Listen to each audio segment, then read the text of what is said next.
Assalamualaikum warahmatullahi wabarakatuh. Apa kabar saudaraku dimanapun kalian berada? Semoga selalu sehat dan selalu dalam perlindungan Allah Subhanahu Wa Taala. Amin. Jumpa lagi dengan aku di Singapura.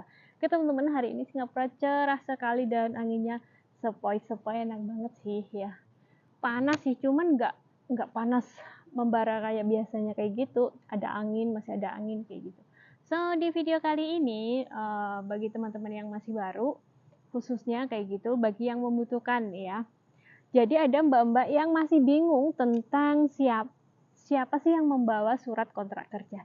Jadi setiap TKW yang mau ke luar negeri, yang mau bekerja ke luar negeri, itu pasti mempunyai surat kontrak kerja dari agensi yang isinya adalah antara majikan dengan si mbak helpernya. Jadi siapa sih yang membawa? Nah, jadi yang membawa surat kontrak kerja itu adalah majikan dan juga mbak helpernya.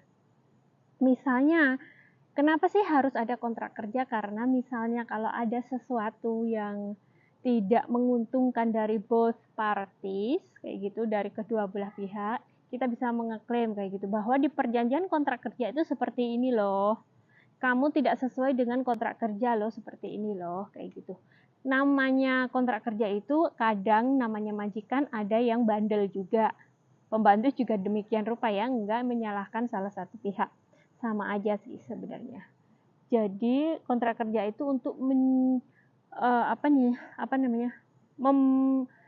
mengarahkan kedua belah pihak, tidak boleh melampaui batas, harus mematuhi peraturan dari pemerintah yang ada, kayak gitu ya.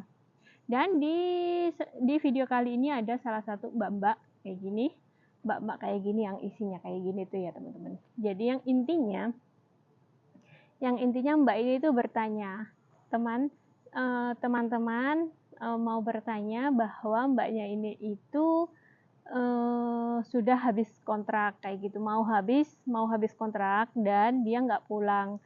Kok yang lainnya itu pada dapat uang tiket gitu. Dan kenapa mbaknya ini enggak? Dan setelah dia memberanikan diri tanya kepada majikannya, ternyata majikannya bilang bahwa tiket itu sesuai dengan kemampuan sang majikan, kayak gitu ya. Padahal di dalam kontrak kerja semuanya ya, kalau tiket itu pasti ada. Uang tiket pulang pergi itu pasti ada. Misalnya kamu tiket pulangnya dari Singapura ke Jakarta, itu totalnya berapa sih? Kayak gitu. Minimal lah dapat uang tiket kayak gitu ya, teman-teman ya. Jadi mbaknya ini tuh bingung siapa sih yang membawa surat kontrak kerja. Jadi yang membawa surat kontrak kerja itu adalah si majikan dan si helper. Kayak gitu ya teman-teman. Jadi kalau majikan tidak memenuhi, tidak sesuai dengan kontrak kerja, kita bisa lapor ke agensi, nanti minta bantuan ke agensi. Agensinya apa, kalian telepon lah itu si agensi dan mengatakan yang sejujurnya, apa sih masalah kamu. Misalnya kalau seperti mbak ini, itu tidak dikasih uang tiket. Kata majikannya itu bahwa uang tiket itu adalah sesuai dengan kemampuan sang majikan. Kalau majikannya tidak ngasih, ya tidak dapat, gitu ya intinya.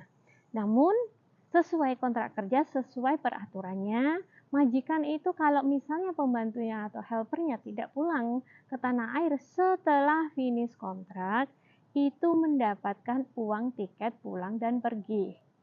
Kayak gitu ya. Dan misalnya kalian itu cuti, kalian nggak dapat uang tiket dan kalian juga tetap dibayar cutinya kan 2 minggu itu ya.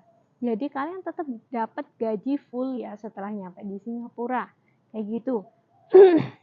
Maaf. Namun ya itu tadi, tapi mayoritas kebanyakan majikan itu mematuhi kok aturan yang seperti itu, mematuhi. Cuman kita harus berani speak up aja kalau misalnya terjadi kejadian yang seperti Mbak ini, kalian harus berani speak up gitu ya. Majikan kalau kita nggak berani ngomong ya mereka diam aja, happy banget. Orang namanya uang gaji aja kalau sudah finish kontrak, kalau kita nggak memberanikan diri untuk tanya gaji aku tuh naik apa enggak, mereka juga diam aja, ya segitu-gitu aja gitu loh. Jadi beranilah untuk speak up ya teman-teman ya. Kalau kamu anggap itu tuh sesuatu hal yang benar ya, tapi harus mengikuti peraturan yang ada gitu ya, tidak anyhow kayak gitu ya teman-teman ya. Jadi untuk pengalaman aja, semuanya itu kontrak kerja. Kalau kalian nggak mempunyai, kalian minta copy atau di foto di handphone dan disimpan baik-baik kayak gitu ya teman-teman ya. Jadi semoga informasi dari Inem ini itu bermanfaat buat teman-teman semuanya, dan cukup sekian. Wassalamualaikum warahmatullahi wabarakatuh.